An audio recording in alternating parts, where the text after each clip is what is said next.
Chelsea SW6 in, and we've got Alex back on. Yeah. How are you feeling about that? What we've just witnessed. We just scraped it in the penalties, but I mean, honestly, we did not deserve to go down to 9 men. Firstly, extra time, we deserved 3 penalties.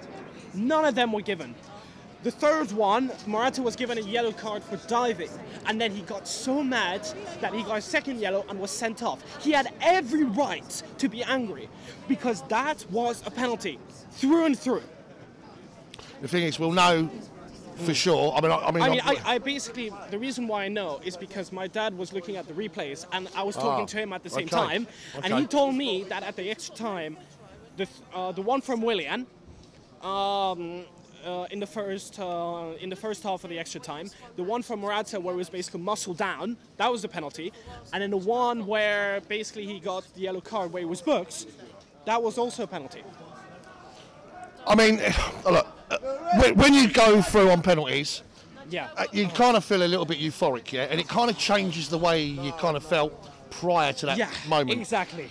The feelings I was having prior to that moment were another draw, another lacklustre performance, and why didn't we play like we did in extra time for the first 90 minutes? Because we would have won the game.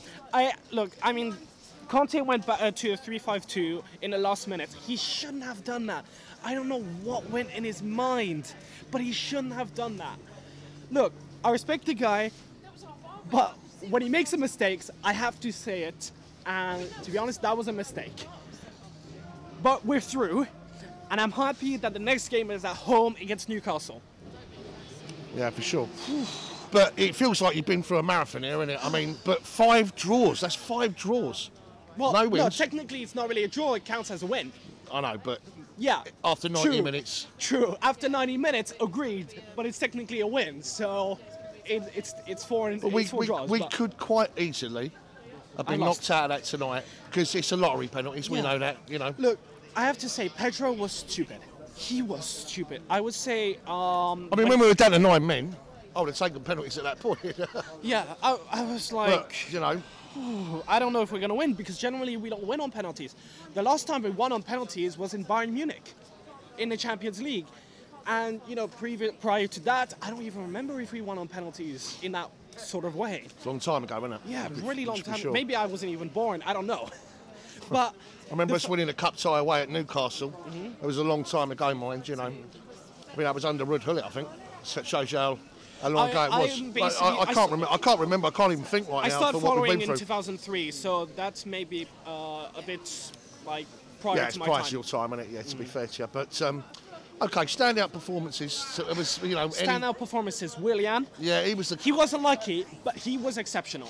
I think he was the best player for the first half, and for the first part of the second half. I thought Pedro was running around trying his hardest. What do you think of Bakayoko? Can someone please get him some Red Bull cans? Please. I mean, Bakayoko really needs some energy out there. He doesn't have it. I'm worried for him. I feel like the guy is going to go on a transfer list by the summer.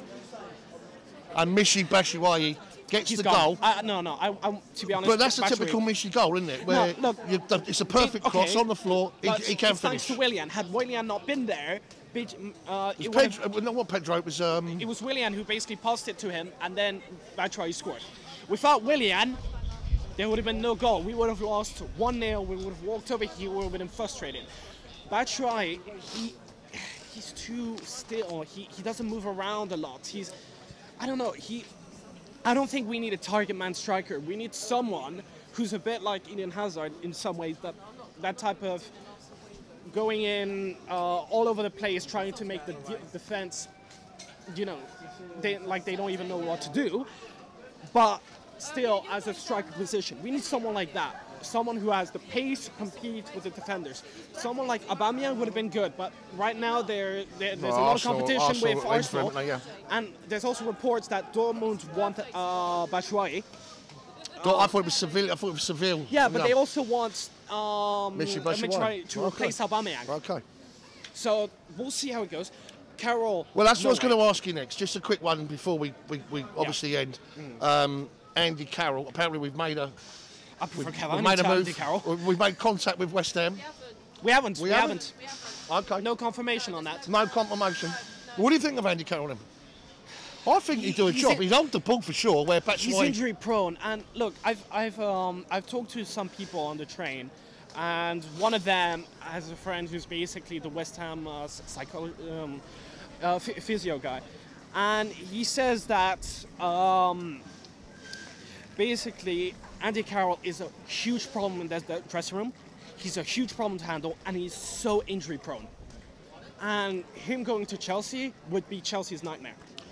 Just a quick one. I got a phone call this afternoon from someone, I don't want to name no names, right, but from a popular face, let's put it like that, on Arsenal Fans TV. Okay. Who happened to bump into Alexis Sanchez. Yeah. And he asked him the question, and he said, I'm staying in London. Okay, well, that means two things. Either he's staying in Arsenal, or he's coming to Chelsea. No, but the thing is, I mean, the main problem is what? He's not the type of bloke to lie, but, you know, so... You know, I understand. But I think basically Chelsea wanted to put in the 35 million. The problem is... But why don't we go a bit higher? The problem is what? The wages were 350 to 400 a week. Hang on. But look, Hazard is 200k. Why would you basically put 350 to Alexis Sanchez? Because he's going to sign a contract of 300k anyway, and he's only going to sign it if Courtois signs his. Not only that, however, he also wants an additional 10 million for himself, and then 5 million for the agent. I'm sorry, we're not going to do that. There's a lot of greed there, that's for sure. So look, if by June we do something like that, okay, fine, it's not the end of the world. At least we're just paying 15 million. And then we'll try to negotiate on an end to have like possibly 300k, but not 350, 400. That's too much for one player. So last thoughts about tonight? We better improve for the next game. Brighton on Saturday? Yeah, Brighton on Saturday. Don't have tickets. Sorry, but I think we'll do it. I would say 3-0. 3-0 to Chelsea. And then back to the Emirates? Back to the Emirates. Hopefully I get tickets to that. I got the loyalty points, so I just need the tickets. But I think we can really just scrap it like against Norwich. I really think we can just scrap it. To get to Wembley, yeah? Yeah. Alex, thank you very much. No problem. Thank you. I hope you enjoyed the programme. Don't forget to subscribe to Chelsea SW6. And if you're interested, please take a look at my website. That's www.paulcanavillefoundation.com. Hey, look forward to seeing you at the bridge. Catch up.